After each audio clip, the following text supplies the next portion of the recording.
যে 2008 সালে তো বিতর্ক থাকলেও এক ধরনের নির্বাচনের মধ্য দিয়ে শেখ হাসিনা রাষ্ট্র ক্ষমতায় আসেন, কিন্তু 2012 সালে গিয়েই বা তারও আগে থেকেই গুম বা খুনের রাজনীতির মধ্যে ওনার ঢুকতে হলো কেন? উনি কি আগে থেকেই সিদ্ধান্ত নিয়েছিলেন যে উনি ফ্যাসিবাদকে কায়েম করবেন অথবা উনি আর মৃত্যুর আগ পর্যন্ত ক্ষমতা ছাড়বেন না, বিষয়টি কি এরকম ছিল? আওয়ামী লীগের রাজনীতিটা সবসময় একটা প্রতিহিংসার রাজনীতি। শেখ হাসিনা যখন আপনার এই যে ভারতে উনি গেলেন এইবার অভ্যুত্থানের পরে, কিন্তু এর আগেও যখন আসছিল বাংলাদেশের রাজনীতিতে 81 সালে ভারত থেকে আসছিল, এসে তার প্রথম প্রতিজ্ঞা ছিল কিন্তু প্রতিশোধ নেওয়া। উনি কিন্তু এটা মোটামুটি ইন্টারভিউতে বলেছেন যে প্রতিশোধ নেওয়ার জন্য উনি এসেছেন। আওয়ামী লীগ দল হিসেবে, রাজনৈতিক দল হিসেবে ন্যারেটিভ হারিয়ে ফেলেছিল না? তাদের ন্যারেটিভ ছিলই না। তার ন্যারেটিভ ছিল বাঙালি জাতীয়তাবাদী যে ন্যারেটিভটা, এটা একটা ট্রাইবাল পলিটিক্সের ন্যারেটিভ। এই পলিটিক্সটা ইনহেরেন্টলি ফ্যাসিস্ট। কারণ হলো আপনি যখন একটা জনগোষ্ঠীর মধ্যে শুধুমাত্র তো একটা কমিউনিটি থাকে না, একটা জাতিগোষ্ঠী থাকে না, এগুলো চাকমা মারমা সব কিছু আছে একটি দেশে, কোনো দেশে। সেখানে আপনি শুধুমাত্র সবাইকে বাঙালি এবং বাঙালি হইলেই কেবলমাত্র আপনি আপনার কি বলে যে আপনার অধিকার বিবেচ্যর জায়গায় থাকবে, নাহলে আপনি পাকিস্তানি, আপনি রাজাকার, আপনি আবিজাবি। তাই ইভেন রণাঙ্গনে যুদ্ধ করেও আপনার রক্ষা নেই। তো সেই রকম একটা ন্যারেটিভ, এটা তো হাইলি ফ্যাসিস্টিক ন্যারেটিভ। ফলে এটা ফর্ম ভেরি বিগিনিং। এটার জন্য দায়ী কে?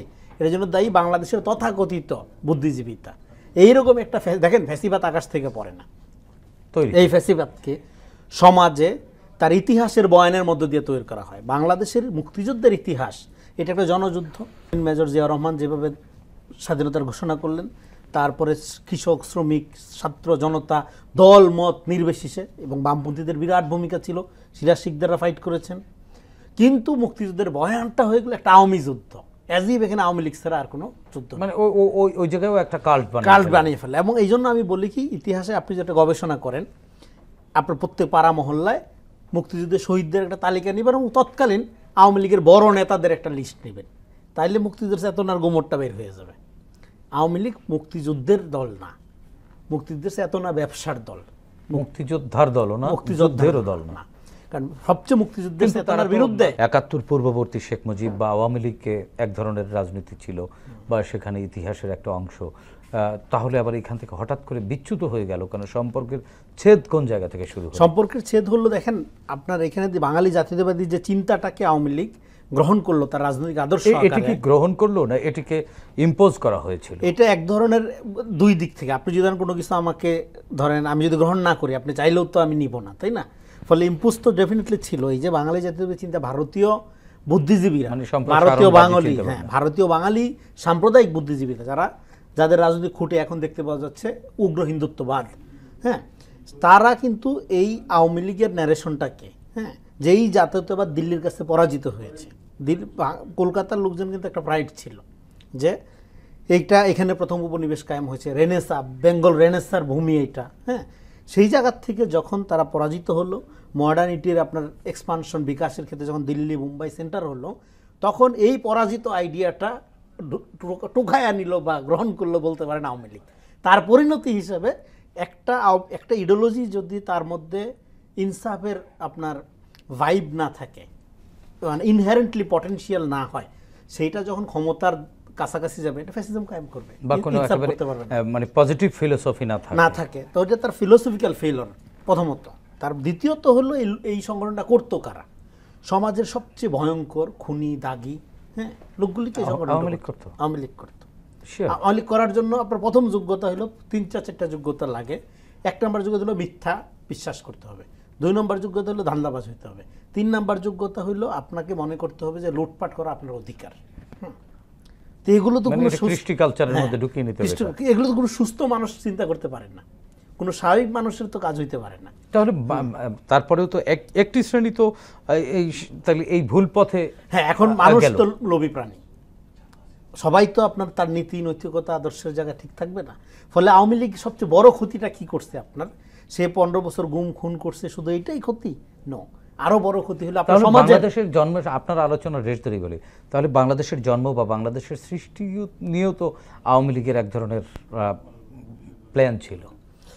আওয়ামী লীগের দূরভিসন্ধি না, ছিল কিনা? আওয়ামী লীগের সৃষ্টি নিয়ে, বাংলাদেশের সৃষ্টি নিয়ে আওয়ামী লীগের কোনো দূরভিসন্ধি ছিল না।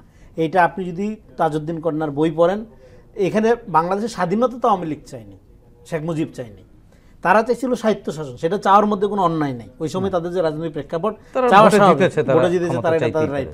কিন্তু স্বাধীনতা জনগণ করে ফেলছে, এটা জনযুদ্ধ ছিল, মানুষ আক্রান্ত হয়েছে, অস্ত্র নিয়ে প্রতিরোধ করছে, দাও ফালা যার যেটা ছিল।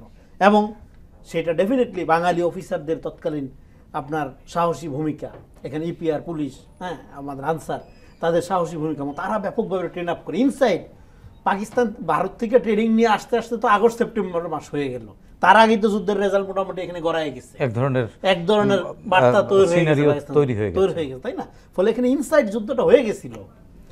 এবং শেখ মুজিব এখানে আইসা তাজউদ্দিনটা তো প্রথমেই অ্যাকিউজ করলো, আরে এটা কি, যাই হোক যা হয়েছে আমি কিন্তু দেশটা ভেঙে দিলি, হ্যাঁ দেশটা ভেঙে দিলি, যাই হোক হয়েছে ভালো কথা, আমি কিন্তু প্রেসিডেন্ট হবো। এই যে আমি প্রেসিডেন্ট হবো, প্রেসিডেন্ট তো এমনিতেও হইতো সে ওই সময়, কিন্তু এই যে আমি হবো, মানে তাকে বানানোর সুযোগ দেওয়া হয়নি। না, আপনার ধরেন আমার একটা জিনিসের যোগ্যতা আছে, সেটা লেট পিপল ডিসাইড, পাবলিক দেখ, না আমি হব, আমার লাগবে, এই যে আমার লাগবে দখল করা, এটাই আওয়ামী লীগ, এই আমিত্ব, আমিত্বটাই এই আমিত্ব। শেখ হাসিনা দেখবেন বলে এটা করেছি ওটা করেছি, ওর এমন এমন যে ওর বাপদাদার টাকা দিয়ে করছে, এবং এই কনস্ট্রাকশন কিছু উন্নয়ন বলে চালাইছে। এবং আমি যেটা বলতেছিলাম, ফলে আওয়ামী লীগ সবচেয়ে বড় ক্ষতি আরও যেটা করছে, মানুষের জীবন গুম খুন এগুলোর পাশাপাশি, এগুলো তো ভয়ঙ্কর অপরাধ, আরও বড় ক্ষতি যেটা করছে কি সমাজের মোরাল ফ্যাব্রিকটা নষ্ট করে দিয়ে গেছে। এবং এখন আপনি যে একটা গণতান্ত্রিক রাষ্ট্রে, এই দেখেন আমরা একটা যে ক্রাইসিসের মধ্যে আছি এখন, কেন আমরা বাংলাদেশটা একটা গণতান্ত্রিক রাষ্ট্রের দিকে নিয়ে যেতে চাই, প্রতিষ্ঠানগুলোকে শক্তিশালী করতে চাই, সেটা আপনি কী দিয়ে করবেন? আপনার জন্য সেজন্য যোগ্য লোক লাগবে। আপনার নাগরিকদের মোরাল স্ট্যান্ডার্ড যখন নষ্ট হয়ে যায়, তখন তো আপনি একটা গণতান্ত্রিক দেশ করার ক্ষেত্রে যেই ধরনের সিটিজেন আপনার দরকার, সেটা তো আপনি, মানে জনগণ বেড়েছে, নাগরিক হয়নি। ফলে আপনি নাগরিক ভিত্তিক একটা রাষ্ট্রের ক্ষেত্রে এখন এই যে একটা খুব সুন্দর বললেন আপনি, জনগণ দিয়ে তো হবে না, কারণ এই জনগণ পয়সায় বিক্রি হয়।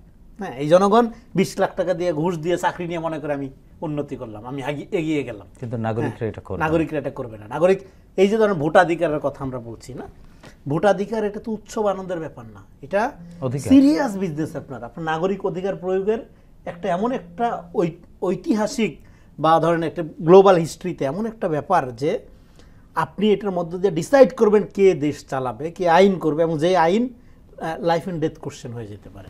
সো এটা ক্যান নট বি এক্সচেঞ্জেবল, এটা 10,000 কোটি টাকা বিক্রয়যোগ্য না, এবং এটা এত ট্রান্সপারেন্ট, অস্তিত্ব তো বিক্রি করা যায় না। কিন্তু এটাকে আপনি এমন জায়গায় নিয়ে গেছেন, একটা উৎসব হাইপ, হ্যাঁ হুজুগের মতো দিয়ে। এবং আওয়ামী লীগ যেটা করছিল, আওয়ামী লীগ কিন্তু প্রত্যেকটা ইলেকশন করছে, কিন্তু ভোট দিতে দেয়নি, এই জন্য সে ভোটবিহীন নির্বাচন, তিনি জনগণকে বুঝিয়েছেন কিন্তু নাগরিক সমাজকে তিনি আউট করে দিয়েছেন। ফলে এই জন্য বাংলাদেশের মানুষের নাগরিকত্বের কোনো বিকাশ হয়নি। আমাদের এখানে যে ট্রাইবাল পলিটিক্স যেটা বলি, যে ক্ষতিটা আওয়ামী লীগ করে গিয়েছে, এটা টুঙ্গিপাড়ার উপনিবেশ হিসাবে দেশটাকে রেখে গিয়েছিল। ফলে এবং তার জন্য গুম খুন ভয় দেখানো ছাড়া তার কোনো উপায় ছিল না। যে প্রশ্নে আমরা, যাতে আসলে জনগণ তৈরি না হয়, মানে জনগণ থেকে যাতে নাগরিক তৈরি না হয়, এবং জনগণ যাতে তার দাস হয়ে থাকে, মুজিব পরিবারের দাস বা শেখ পরিবারের দাস হিসেবে যেন। এই জন্য এই পদ বেছে নিতে হলো।